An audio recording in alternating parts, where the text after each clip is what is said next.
Welcome back to the channel, guys. My name is D3Structive and today I am asking one very simple yet complex question.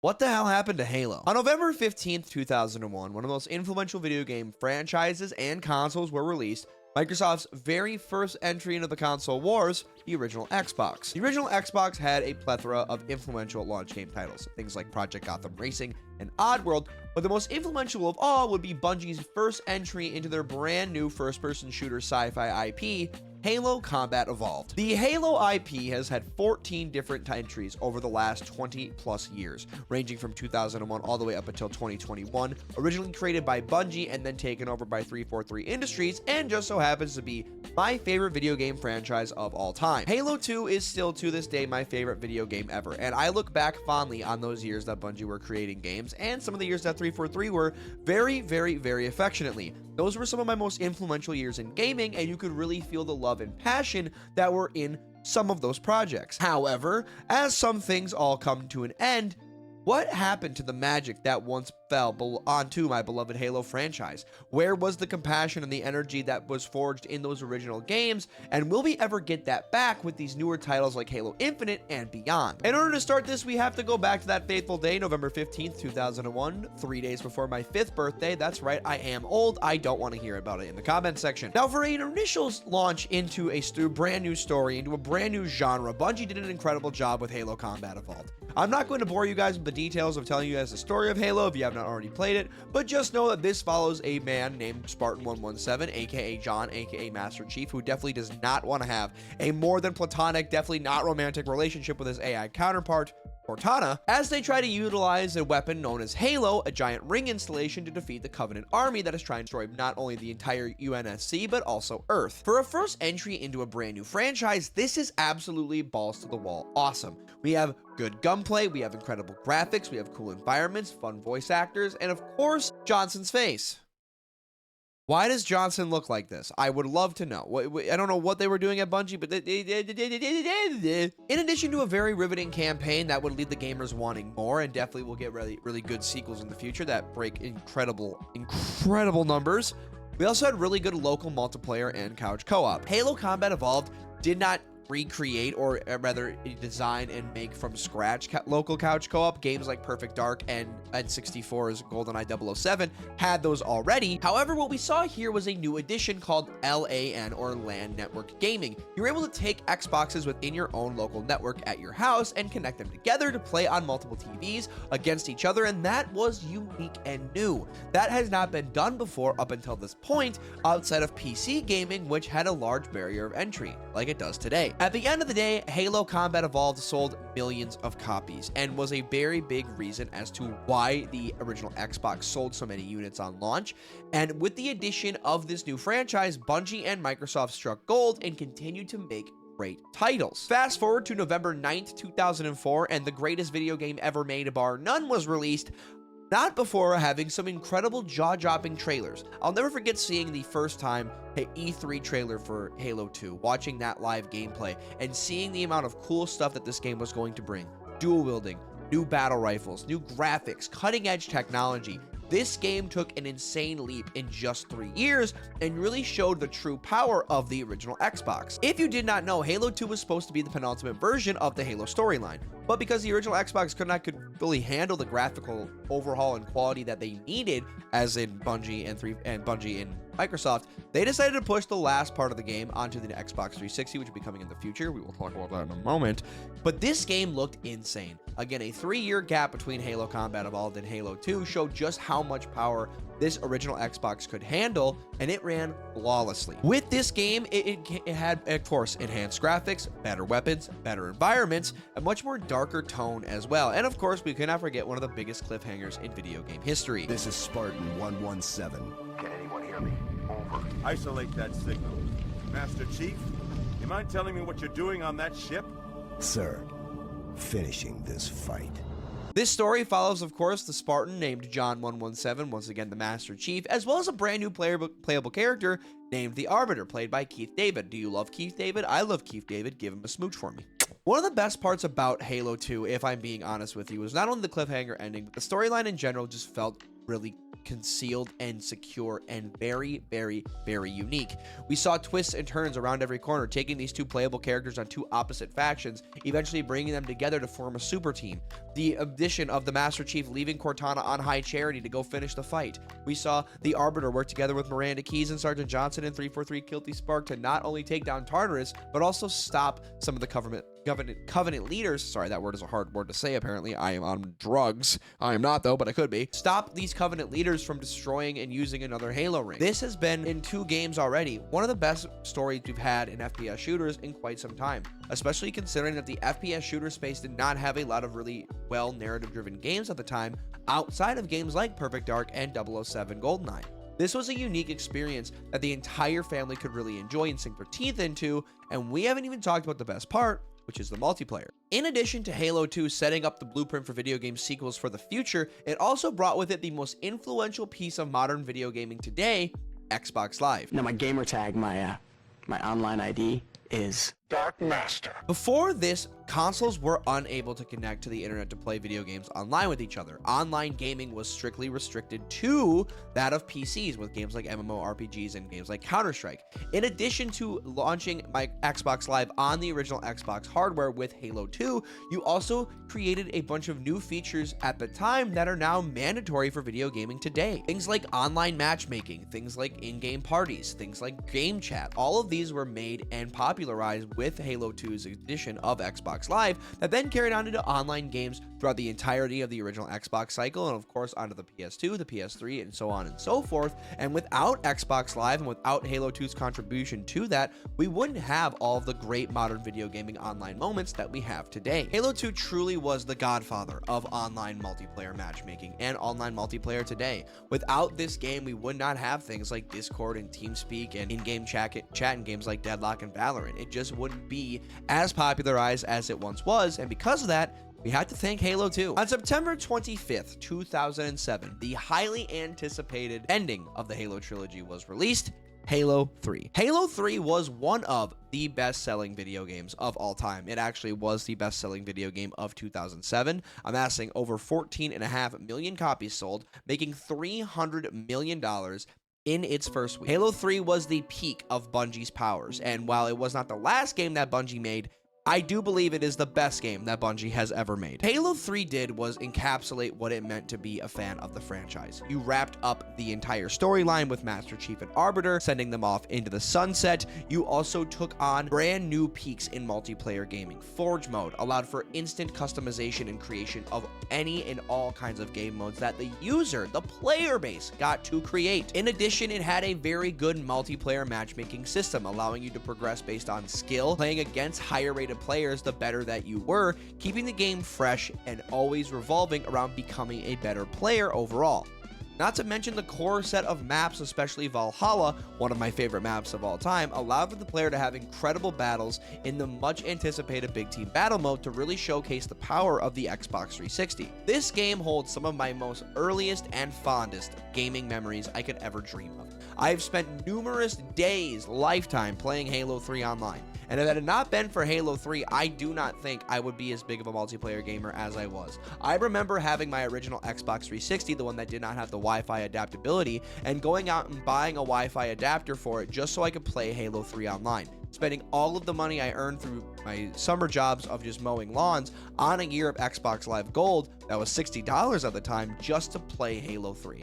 This game genuinely changed my life in a way that I cannot physically put into words, but it is one of the most fun games I've ever had the pleasure of playing. In addition, it was treated like a blockbuster movie. Think of Michael Bay's Transformers. It had hype music, it had blockbuster trailers, and it gave you a package that made you feel the passion and the energy that Bungie was putting into it. A lot of people refer to the early to mid 2000s and 2010s as the golden age of gaming, and Halo 3 is the perfect encapsulation of that. Bungie put everything they had into this title, and coming down to the absolute wire of campaign, local co-op, couch co-op, local multiplayer, online with Xbox Live, you could tell how much time and energy was put into this project and overall into this franchise, and that's what made this game so perfect. On September 14th, 2010, Halo Reach was released, Bungie's swan song for the Halo franchise. Following the story of Noble Team, a group of Spartans tasked with saving the planet Reach from the Covenant invasion,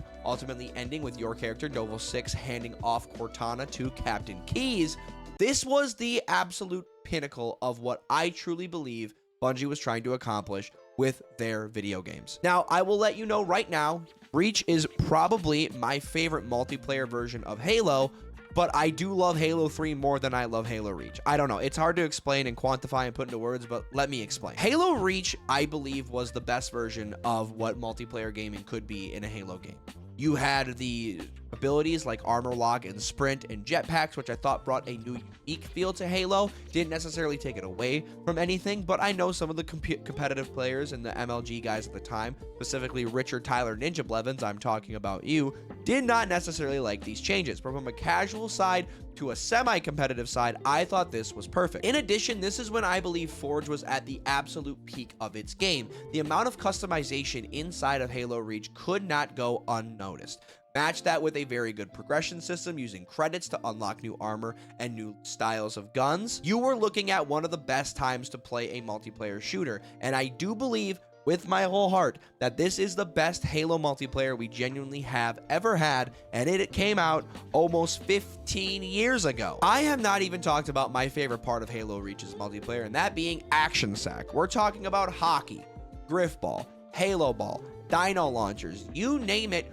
we got it. The amount of wacky game modes that were in Action Sack that were Forge created by the community is some of the most fun I've had playing video games online. In addition to this, I was also incredibly cooking at SWAT. If you did not know, SWAT is a game mode inside of Halo where you normally get a DMR or a battle rifle and then a Magnum. There are no shields. It's one-shot headshots. It's incredibly sweaty, and I am very fucking good at it. I'm not going to toot my own horn here, but Halo Reach ended the story of Bungie's time with the IP, and you could really feel the swan song that they left on this game. Having a prequel to the story of Combat Evolved, giving the fans what they wanted, and showing that they genuinely care about this IP before moving off to another IP and moving off to other games entirely. This was what I believe Bungie was trying to provide. A way to wrap up a story that was so beautiful and so intricately told, that was spanned the generations of over a decade. It was beautiful, and I do not think we'll ever see a series wrapped like Halo Reach really did for quite some time. As I mentioned, Bungie stopped making Halo games. They actually moved on to a different IP called Destiny, if you've heard of it. By the way, this is hashtag not sponsored. I just want to say I have been playing a little bit of the Destiny mobile game. It is actually pretty good if you have not tried it. I'm just saying, hashtag not sponsored. I'm just saying the Destiny mobile game is pretty fun, pretty fun. But in that 2-year time span that Bungie had left and Halo had no new entries, Microsoft was looking for a new company to take the reins. Enter 343 Industries, named after, of course, 343 Guilty Spark. Traitor! Yeah, that motherfucker who killed Johnson, that stupid son of a bitch. I fucking hate his guts. I hope he dies. With the creation of 343 Industries, they would then take the mantle, and this is where... well, you guys know where this story is going. We're obviously going to talk about it, but this is where I genuinely feel like Halo kind of took a bit of a downspin. November 6, 2012 is when Halo 4 launched, and I have to say, before we get too deep into this, I like Halo 4. I know, I hear you guys booing. I hear it. The boos are coming in. Oh, Drew, L YouTuber, L creator. This guy likes Halo 4. Let me explain. Halo 4 was a very solid game, I genuinely believe. The campaign I thought was very fun. It, of course, follows the stories after Halo 3, where Master Chief and Cortana have been floating around in space and eventually get sucked up by a giant founder ball. It's basically where the Forerunners live. The story's a little bit convoluted, but basically all you need to know is that you fight a guy called the Didact, Cortana goes crazy, and she eventually blows herself up. But this game was pretty solid. It had good story beats. It sets up future games that definitely are going to come out in the future. I'm definitely going to be talking about all the games that Halo 4 definitely sets up for the future. But overall, dude, I genuinely really liked this game. And I have to say, I thought the multiplayer was pretty solid. I know a lot of people are really divisive about this specific entry, especially the competitive side of Halo, because that has been a very big staple in the multiplayer leading up to the release of Halo 4. You see, as I mentioned earlier, Halo Reach had armor abilities, and for some of the competitive players, especially the guys in MLG, they did not necessarily like this. Well, Halo 4 kind of expanded on that whole idea, adding not only more armor abilities, but also adding things like perks, different weapon customizations, and overall just adding loadouts to the game to really give it a more Call of Duty-fied feel. That part of the game I at the time liked, but going back and playing these games on the Master Chief Collection, which obviously, spoiler alert, I'm not playing any of these on original hardware. I'm playing them all on the Master Chief Collection, except for Halo 5, which isn't on there, which thank fucking God, because we'll get to that game. That game is butt juice. I didn't like the loadout system as much as I did when I was a kid, now an early teenager. This really bothered me a lot. I would have rather just started my games like we always would in Halo, with either a battle rifle or an assault rifle or a DMR. The idea of choosing didn't really feel that great to me, but I will say this, after playing a couple games of Halo 4, I was really starting to get into it. The guns felt crisp. I liked the ordnance drops. Some of the newer nuanced things I didn't really enjoy, like some of the armor abilities I thought were lame, but I did like the ability to sprint everywhere. I thought that was a nice addition. I was kind of 50-50. Overall, I still really enjoyed the multiplayer, and I will say this, I've talked about the graphic stuff, especially leaping from Halo 1 to 2, then 2 to 3, then 3 to Reach. The graphics on PC look absolutely stunning. The fact that I get to play these games at a higher resolution, at a good frame rate, on a good refresh rate monitor, really makes you see and feel what Halo could have been. But man, this game gets a lot of hate. I don't necessarily see it, but the writing, foreshadowing, was on the wall. October 27th, 2015, Halo 5 comes out. I'm going to be honest with you guys. I never played this game. I know you guys were saying, Drew, how are you going to talk about what the hell happened to Halo when you haven't even played Halo 5? Because it's not good. I'm just going to be honest with you. This is where Halo, I really feel like, took a downswing. Okay, I mean, Halo 5 was so negatively received by not only the community, but by reviewers. Nobody really wanted this game. First of all, it doesn't even follow Master Chief's story directly. It follows Spartan Locke, a new team who leads a new team of Spartans that are trying to take down Master Chief. It does have Nathan Fillion as a Spartan, though, and that's really cool. Shout out Buck from Halo 3 ODST. That's my dog. When I talk about Halo 4 being more Call of Duty-fied a version of Halo, this game, Halo 5 Guardians, takes that and runs in the complete direction that Halo fans did not want. This game was a Call of Duty-fied version of Halo, and if I'm being honest with you, it looks bad. It plays bad. I don't even have footage of this game right now because I can't bring myself to play it. It's just not that good. And if I'm being honest with you, this is where it all goes downhill for me. The entire Halo franchise seems dead in the water, and it shows because after this game was released in 2015, there was nothing. There was no crickets. There was no notifications. We thought Halo was dead. That is, of course, until December 8th, 2021, where 343 makes Comeback Player of the Year and drops Halo Infinite. This is the gameplay I have for Halo Infinite. I have no idea what has happened with this footage. I'm going to be honest with you. I have uninstalled and reinstalled and logged in and logged out of all of my Xbox accounts on this game. I cannot get in. But I can talk about Halo, so you're going to get my face, and I'm going to talk about how I feel about Halo Infinite very quickly. I love this game. I'm going to be honest with you. Halo Infinite was awesome. I thought this game was way better than people give it credit for. People didn't like the campaign, but I really liked it. It had a more Far Cry-esque feel. It was open world-like, similar of games like a Far Cry or Assassin's Creed, and I really enjoyed the single player of this game. But the big piece that I loved was the multiplayer. I thought, genuinely, this is the best multiplayer Halo has had since Halo Reach. Put Halo 4 and Halo 5 in a different box. I thought 343 was absolutely cooking with the multiplayer in this game. However, unfortunately, 343 dropped the fucking ball, and they never dropped new content.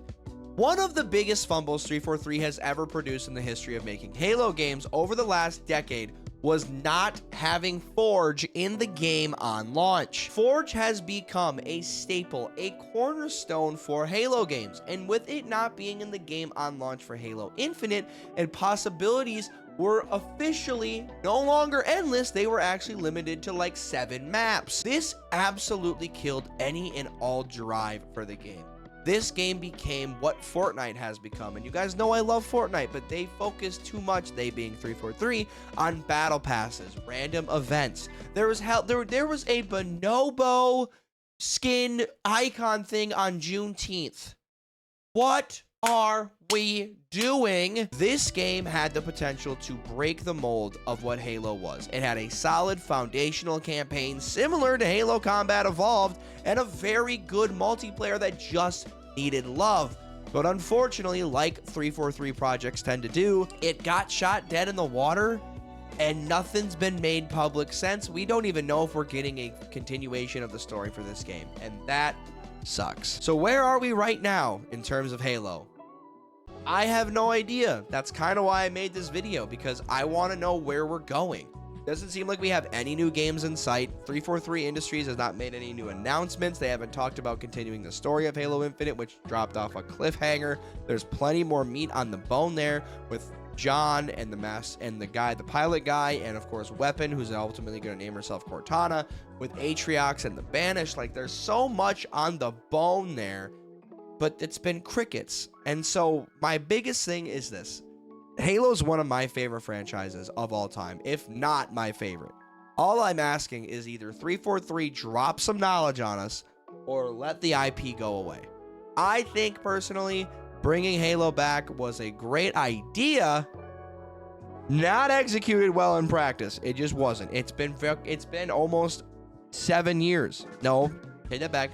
Almost 5 years since we've seen any kind of Halo content. And I'm just getting sick of being held hostage when all I want to do is see my glorious Pookie Bear Master Chief shoot some Covenant up one more time. Let me know in the comments section what you guys think. If you enjoyed this video, leave a like, subscribe to the channel, and ding the notification bell so you never miss a Wednesday upload. If you guys are big Halo fans like me, leave it down in the comment section below to tell me if you guys enjoyed this kind of style of video, what your favorite Halo game was, and if you guys think we're gonna get a new addition to Halo Infinite, whether a new campaign piece or a new game entirely in the future. I'm always curious what you guys have to say. And if you guys did like this video, YouTube thinks you will also like my skate video, which I think is on this side of the screen here, that I uploaded last week. Make sure you guys give that a watch, giving my full skate early access review. And until next time, I'm D3. Peace.